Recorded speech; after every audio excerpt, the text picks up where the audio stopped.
Ladies and gentlemen of the old world, welcome. I hope you guys are all doing well. And today, my friends, the Skulls for the Skull Throne promotion is here. I feel like whenever I say that, I should be like yelling it angrily, but it is what it is. But essentially, there's massive sales on all the games. I think Game 1 of Warhammer is 75% off. Game 2 has a pretty decent discount as well, and all the DLCs I think are like between 25 and 50% off. So there'll be a link in the comment section below to go check that out. But more importantly, and what we're here today to talk about is the Black Orc Big Boss. So this is a new free character that has been added to Total War Warhammer.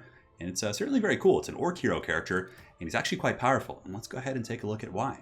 So as far as his mounts go, he does have a war boar, so he can ride that mighty hog. Kind of makes me wish Grimgor could ride a hog as well. But yeah, it's pretty good. It's a war boar. If you look at the stat line, it does give him weapon strength, charge bonus, speed, a little bit more HP as well. But honestly, he's pretty tanky. 3,000 HP is pretty much in the same ballpark as like a Lord. If we look at, let's say, not Skarsnik, but like a Night Goblin, a War Boss, for example, he's tankier than that character. The Orc War Boss, he's just a little bit less tanky than that character as well.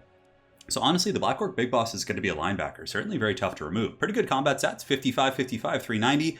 But what's really cool about this guy is he has some awesome abilities. So firstly, he does have this, and I think this is going to be huge. Anytime you're playing Greenskins against terror-causing factions, so this can be like vampire counts, things like that, and you have a very tight formation, Rabble Rouse, much like these Skaven Censor Bearers are, does give immunity to psych to all nearby units. This is huge. For example, if you have like Savage Orc Biggins, who of course do have immune to psych while their frenzy is active, but when it wears off, right, they can be terror routed and run. But this is going to make it even tougher to break Orc lines. But he's very expensive as well, so I know all this stuff sounds very cool and exciting, but it's an expensive piece. When you get him fully kitted out with his good items, which we'll see in a second, he costs, I think, close to 1,500, which is no joke. So he does have the Rabble Rouse. He also has Get Back here, so the same rally ability that many of the Greenskin Lords have, and he does have Heroic Killing Blow. Now, as far as his items go, this is where he really shines. He has the Brass Cleaver, and this is really solid. It gives 9 melee attack to all nearby units. So for example, if you have him and then you get Azag, so let's go and take a look at Azag real quick, and you get the Slag of Slashes, that's going to be plus 10 melee attack. And if you have the Orc War Boss nearby and like a Death Star with like some giants or something, they're just going to be super hard hitting, just plus 19 melee attack in total with those two characters. So it certainly does open up some combos for like elite Orc armies that you don't want to break. And what's really awesome about the Orc War Boss as well, or the Black Orc Big Boss, I should say, is that he can actually give trolls immune to psychology. So if you're going in with like stone trolls, regular trolls, river trolls, you name it, those bad boys can be immune to psychology, which addresses one of their major weaknesses. On top of that, his other item is the Dragon Slayer's Fang. It's not bad. It gives 23 armor, 9 melee defense, but he does have to be, I believe, below 50%. Yeah, so when he gets like beat up, he gets a little bit tankier, and that's a lot of armor. That puts him up to like 130 something. His melee defense goes up over 60. I mean, certainly no joke for sure, but you see when he's fully kitted out here, so we have the items, and he's not even on the hog. So when you get him on the wild hog with all his items, he costs like 1,800, pretty much the same as a Lord, give or take, and he kind of is a mini Lord, but the Black Orc Big Boss is really cool for sure. So that's kind of his basic kit and everything, and now I have a special battle prepared for you all. It's going to be me playing the Greenskins with the mighty Black Orc Big Boss taking on the Mammoths of Norsca, led by Professor Pone. So we'll see you guys in the battle in just a second, and thanks again for joining. All right, ladies and gentlemen, we're back in business, and it is going to be a showdown, like I said, between the Greenskins and Norsca. So I decided to go with that combo I was talking about. We have Azag, we have the Black Orc Big Boss. So when they're fighting together, all of my units are going to be getting massive buffs to their melee attack. So let's go and take a look at what he looks like. I did also decide to bring him on the hog, so he is going to be riding dirty on the wild hog here. And man, that is a cool looking model. I love the face mask. It's kind of like the Bane look. But nonetheless, you can see the stat line is going to be 74 melee attack with his items active. He does indeed have the Slag of Slashes, plus the Brass Cleaver also buffing him. So he's going to be pretty hard hitting for sure. The rest of my army, pretty standard stuff. It's going to be Savage Orc Biggins, which are great. They can beat down most Norscan frontline troops, trade well with Berserkers, good against Skin Wolves, can fight against Famir pretty well with their anti-large. Granted, their AP isn't the best, but I think that Savage Orc Biggins are probably one of the most cost-effective units on the entire Greenskin roster these days. Very, very good. I mean, look at this. 46, 37, 48. Yeah, a little bit in the squishy side, but if they're just beating down and crumping their foes, who cares? Offense is a pretty good defense. In the Archer line, we have Savage Orc Air Boys as well, so 3 of those. They have good AP values and are immune to psychology while their frenzy's active.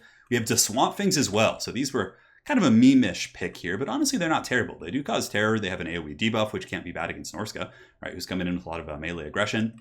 Yeah, they're pretty hilarious for sure. So Swamp Things, and in the back, we got Spider Riders, we got Goblins. On the flanks, we have more Savage Orc Biggins, and Azag is up in the sky with Slag of Slashes, and he does also have Spirit Leech, Doom and Darkness, and Aspect of the Dread Knight, trying to get those juicy terror routes. Now for Professor Pone, he's got Norscan Ice Wolves, he's got Skin Wolves with armor.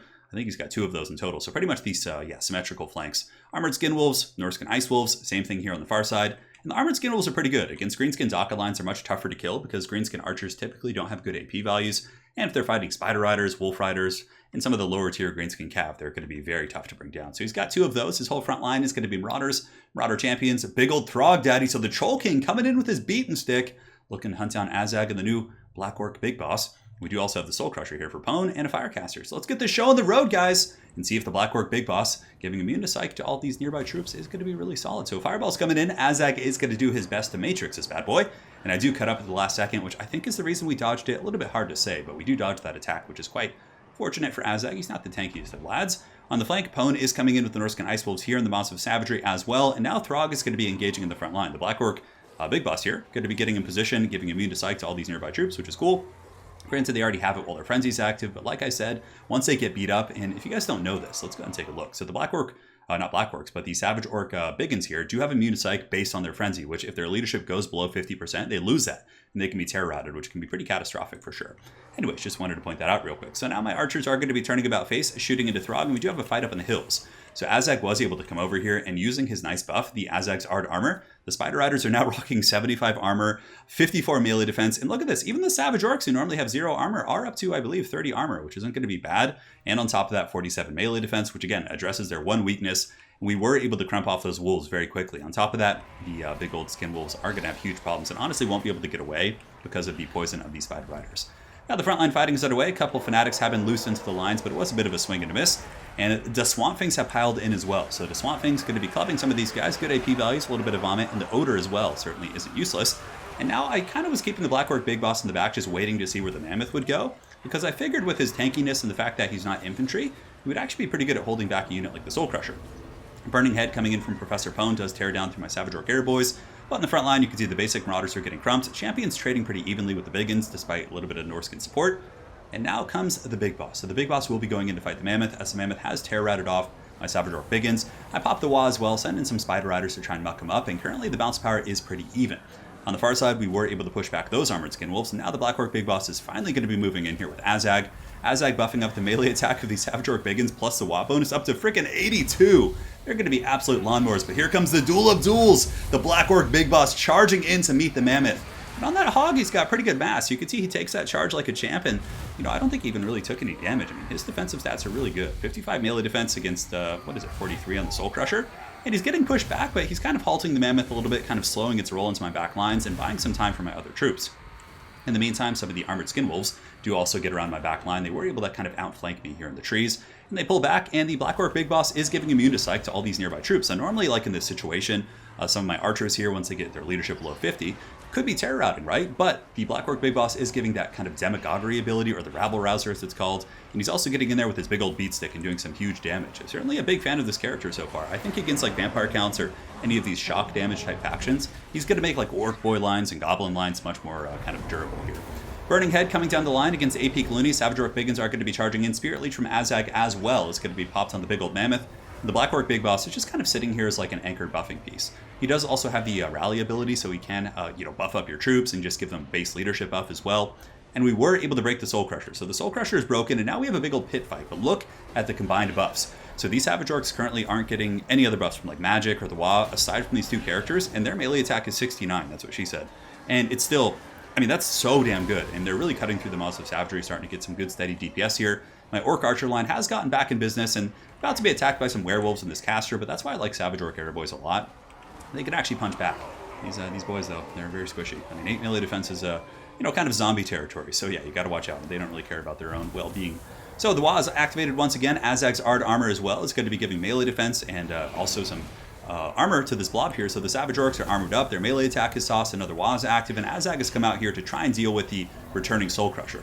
And it has been crushing the souls of many of my orcs. Balance of power is a little bit my favor, still a close game. Obviously, if the Soul Crusher is still in the battlefield, at least I don't have to worry about like the mass terror route. So that's the one thing, like if a thing like that comes back in the late game against Greenskins, it can be like, oh god, it's going to be one of those games where just like everything breaks. But man, Azag's Ard Armor lasting a long time. And the Orc War Boss, the Black Orc Big Boss, I keep saying War Boss, I'm so sorry. It's Black Orc Big Boss. It's going to take me some time to get used to that. Like I read it to myself like 10 times before the game started, but the Black Orc Big Boss getting in there and actually going fisticuffs with Throg, which is quite cool. And You know, for the premium you're paying, though, on his hog, I think I did not bring his item that makes him tankier as he gets low. He costs like 15 or 1600, so he's pretty much in the Lord territory, so I would hope that he, obviously can do some work as well. So him and the Wild Hog here going to be fighting some of the champions. He doesn't have the best AP value since he doesn't have a great weapon, but it's kind of cool to see like a representation of like a Black Orc character that doesn't have like a great weapon. I really would actually like to see like shielded Black Orcs in the Greenskin roster, but I mean, no complaints right now. Greenskins are certainly in a very good place. However, Professor Pwn does actually pull the game back, so Balance of Power was in my favor for quite some time, but the Mammoth actually got some big damage on Azag there, but I think if we can break Throg Daddy using some cycle charging from Azag, and also the perpetual anti-large from the Savage Orc Biggins, and look at that, the get back here used by the Black Orc Big Boss, keeping my dudes fighting, and Throg Daddy's in trouble. A bunch of these angry Savage Orcs led by their mighty Black Orc Big Boss here. He's going to be hunting them down on that squealing hog. Nothing's quite as cool as riding a pig here. And it looks like the Black Orc Big Boss is going to be hunting down Throg, and down he goes, 4 HP. The mighty Troll King is taken out by the big boy here. Now, the Bounce Power, for the first time, it does go back in my favor quite considerably. Well, I guess not for the first time, but I suppose it goes back. The Goblins here are able to finish off some Marauders, which is quite hilarious. And now I basically have a couple Savage Orc Biggins, AP Cloonies. I have the Big Boss here, and I do also have Azag coming back in. So at this point, it's mainly going to be cleanup. Just a couple Skin Wolves to deal with, but the Skin Wolves especially are not going to be able to deal with all these anti-large characters here, or units, I should say. Now, Biggins are really cool because like they're not like a pure anti-large character. They're still pretty darn good against infantry, but man, look at the stacking attacks. 71 melee attack with these two characters, like this combination, I think is really strong and can really give you huge pockets of strength. For example, I think like in certain matchups, like let's say you're looking to fight a cav fight. You're playing Greenskins, you're fighting Empire, you're fighting Bretonnia, you know, factions that you normally don't really have much of a chance against in the melee fight, or in the cav fight, I should say. You come in with Azag, you come with the Big Boss, you take those engagements, Art Armor, Slag Slashes, the Bronze Axe, and like you're going to be getting a pretty sauced up like Orc Boarboy Biggin core. I think there's going to be some cool potential for sure. I don't think it's going to be like game breaking or anything, but I think it's certainly going to be very neat for opening up other styles of play. So from here, we're just chasing down some of the Marauder champions. They are being hunted pretty good, and the Wolves are chased down, and the last of his people to be here basically is the Shaman Sorcerer. Running on his horse, Shaman Sorcerer, and we should be able to hunt him down, no problem here. So that's pretty much it, guys. Certainly a fun game. It was very close and back and forth. The Mighty Soul Crusher was taken out, but I do think that the Black Orc Big Boss there was pretty useful. I think the Immune to Psych trait was pretty nice in the late game to keep my Biggins from being terror routed, because if their leadership is low and they're damaged in the late game, they can turn and run. It's also not bad to use with like some of the lower tier troops like Goblins, but really I think one of the places it will shine is with number 1, like Orc Boarboy Biggin blobs, and number 2, I think with Trolls. I think with like having them with a couple Trolls is going to be so good, because again, they're immune to Psych suddenly. You don't have to worry about that. That's incredibly useful. The Swamp Things though are different because they are immune to Psychology because they cause terror themselves. Units that do cause terror are immune to Psychology, but essentially like if a unit doesn't cause terror, it can, and it's not immune to Psychology, it can't be terror routed. So in the case of basic Trolls who only cause fear, getting that extra immune to Psych I think is really good. So well played, Pwn. Thanks for playing this game this morning, man. I know it was in a bit of a rush, but hopefully you guys enjoyed this Greenskin versus Norsca showcase, getting to see the Black Orc Big Boss in action. Not a War Boss, Black Orc Big Boss. And yeah, that's pretty much it. So make sure to check out the comment section below if you guys are looking to see the sales for the Blood God DLC. Not DLC, sale I should say. Promotion, that sort of stuff. And yeah, we'll see you guys on the other side. Take care.